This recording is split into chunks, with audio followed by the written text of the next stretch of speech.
બનાસકાંઠાના ભાભર તાલુકામાં ગ્રામ પંચાયતોની ચૂંટણીનું મતદાન। બનાસકાંઠા સાંસદ જ્ઞાનીબેન ઠાકોર પોતાના ગામ અબાસણા પોકી કર્યું મતદાન।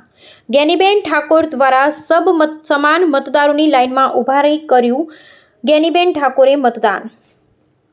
ભાઈચારાની તેમજ સમરસ ભાવથી સરપંચના ઉમેદવારો ચૂંટણી લડવી જોઈએ ને ગામના વિકાસમાં સહભાગી તેમજ સહયોગી બનવું જોઈએ। સવારથી જ વરસાદી માહોલ વચ્ચે ભાભર તાલુકાની ગ્રામ પંચાયતોની ચૂંટણીમાં મતદારોની સવારથી લાઈનો જોવા મળી। ભાભર તાલુકાની 16 ગ્રામ પંચાયતોનું આજે મતદાન યોજાવા જઈ રહ્યું છે। ભાભર તાલુકાની કુલ 23 ગ્રામ પંચાયતોની ચૂંટણીમાં 7 ગ્રામ પંચાયત બિનહરીફ થઈ હતી। આજરોજ ભાભર તાલુકાની 16 ગ્રામ પંચાયતનું મતદાન યોજાઈ રહ્યું છે, જેમાં બનાસકાંઠા સાંસદ જ્ઞાનીબેન ઠાકોર પોતાના ગામ અબાસણા ગામે મતદાન કર્યું હતું। લોકોમાં ભારે ઉત્સુકતા સાથે મતદાન યોજાઈ રહ્યું છે। અબાસણા મુકામે પોલીસ કાફલા સાથે શાંતિમય વાતાવરણમાં મતદાન યોજાઈ રહ્યું છે। મતદારો સવારથી જ ચાલુ વરસાદમાં મતદાન કરવામાં આવી રહ્યા છે અને મોટી મોટી કતારો જોવા મળી રહી છે। બ્યુરો રિપોર્ટ ગોપાલ કે પૂજારા। સમગ્ર રાજ્યમાં પંચાયતી રાજની ગ્રામ પંચાયતોની 7,500થી વધારે બીજા તબક્કાની ચૂંટણીઓ યોજાઈ રહી છે, ત્યારે સમગ્ર રાજ્યમાં 600થી વધારે પંચાયતો બિનહરીફ થઈ છે। એની સાથે 79 જેટલી પંચાયતો બનાસકાંઠાની અંદર પણ સમરસ થઈ છે। આ તમામ સમરસ પંચાયતોને, સરપંચોને, ગામના મતદારોને અભિનંદન આપું છું।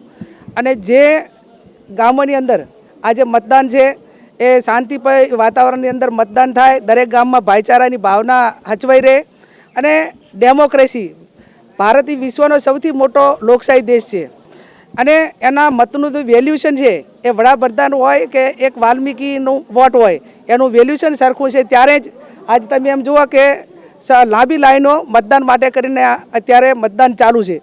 એટલે સૌ મતદારોને પણ હું અભિનંદન આપું છું કે એમણે ડેમોક્રેસી લોકશાહીમાં પોતાનો મતાધિકારનો ઉપયોગ કરીને પોતાને ગમતા સરપંચને ચૂંટવા માટેનો જે બંધારણીય હક મળ્યો છે એનો પૂરેપૂરો ઉપયોગ કરી રહ્યા છે। ચૂંટણી એ યોજાય ત્યારે હાર અને જીત એ નિશ્ચિત હોય છે। જે સરપંચ જીતે એ તમામ ગામ લોકોને સાથે રાખીને ગામનો વિકાસ કરે અને જેને પરિણામ નથી આવ્યું એ બીજી વખત પ્રયત્ન કરે, પણ એક સમરસતાનો ભાવ અને ગામની અંદર ભાઈચારાની ભાવના હચવાઈ રહે એવી હું તમામ મતદારોને અને સૌ એમના ટેકેદારોને, ઉમેદવારોને એમની પાસે અપેક્ષા રાખું છું, એમને વિનંતી કરું છું આ કાયદો વ્યવસ્થા પૂરેપૂરું જળવાય અને ચૂંટણી પત્યા પછી કોને આપ્યો અને કોને ના આપ્યો એ કોઈ હિસાબોમાં ન પડે, લોકશાહીને ટકાવવા માટેનું કામ કરે। લોકશાહી એ સર્વોપરી લોકશાહી છે અને જેણે મતદાનનો પૂરેપૂરો ઉપયોગ કર્યો છે એ મતદારોને પણ અભિનંદન આપીએ કે એમને કમસે કમ પોતાને જે મતાધિકાર મળ્યો છે એનો પૂરેપૂરો ઉપયોગ કર્યો છે। એટલે સમસ્ત તમામ પંચાયતોના જે કંઈ એના આયોજકો હોય, વહીવટી તંત્ર હોય, કાયદો અને વ્યવસ્થા સારી રીતે જાળવે, નિષ્પક્ષીય ચૂંટણી થઈ રહી છે। આ કોઈ સિમ્બોલ ઉપર ચૂંટણી નથી અને સિમ્બોલ ઉપર નથી એટલે પોતાને ગમતા સરપંચનો જે આજે ચૂંટવા માટેનો મોકો આ લોકશાહી આપ્યો છે એને પૂરેપૂરો ઉપયોગ કરે। સભ્યમાં ઉમેદવારમાં હું સરપંચ તરીકે ઊભી રહી છું તો ગામના વિકાસના કામો અમે કરશે, પંચાયતના કામ, કોઈ ગરીબોના કામ, કોઈ પાસે કોઈ વસ્તીને પ્રોબ્લેમ હોય તો અમે આવશો તો બધે વસ્તીનું કામ કરવા અમે તૈયાર છે અને આવશો તો અમે કામ કરીશું। આજે મતદાન છે તો લોકો કેવી સંખ્યામાં વોટિંગ કરવા આવી રહ્યા છે? જબર વોટિંગ વસ્તી કરી રહ્યા છે અને હવના કિસ્મત આગળ। અબાસણા ગામમાં કેટલા સરપંચના ઉમેદવાર છે? અબાસણા ગામમાં સરપંચમાં 3 ઉમેદવાર આગળ છે, 3 ઉમેદવાર ફોર્મ ભર્યા હતા। આપનું નામ? મારું નામ હેમાબેન માનસંગજી ઠાકોર, અબાસણા। ઓકે।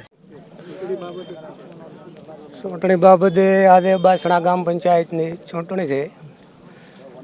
મારે ઘરેથી ઉમેદવારી નોંધાઈ છે। 3 ઉમેદવાર છે અબાસણા ગામ પંચાયતમાં। ચૂંટણી સારી રીતે શાંતિસર લડાઈ છે। આપણે 100% વિજય બનશે। ગામ લોકોને આપ માથે વિશ્વાસ મળ્યો છે અને 100% વિજય થાય છે અને આપણે જીતશું એટલે સારા કામ ગામના વિકાસ માટે કરીશું। ખૂબ ખૂબ ગામનો અમને સાથ સહકાર મળે છે। અબાસણા ગ્રામ પંચાયતની ચૂંટણીનું શરૂઆત થઈ રહી છે ત્યારે ગામ લોકો ઉત્સાહભેર મતદાન કરી રહ્યા છે અને દૂર દૂરથી ખેતરમાં આવા ચોમાસાના હોવા છતાંય મતદાનનો ઉત્સાહ છે, કારણ કે દરેક ઉમેદવારોને એમને ઉત્સાહ હોઈ શકે છે। આજે અબાસણા ગ્રામમાં અમારા સરકાર દ્વારા પોલીસનો પણ ચુસ્ત બંદોબસ્ત છે. અમારા PSI હોય એ બધા ખડે પગે પેટ્રોલિંગ કરી રહ્યા છે. અમારે કોઈ પણ અનહોડ બનાવ ન બને એના માટે પણ બંદોબસ્ત છે. આ અબાસણા ગ્રામ એકદમ શાંતિપૂર્ણ મતદાન થશે, શાંતિ પણ થશે એવી પણ અમે અપીલ કરી રહ્યા છીએ. આગેવાનો અપીલ કરી રહ્યા છે કે ભાઈ આપણે પોતપોતાનો મતદાનનો ઉપયોગ કરે અને શાંતિ સાંજે 7 વાગ્યા સુધી મતદાન કરે એવી બધાને અપીલ કરી રહ્યા છીએ.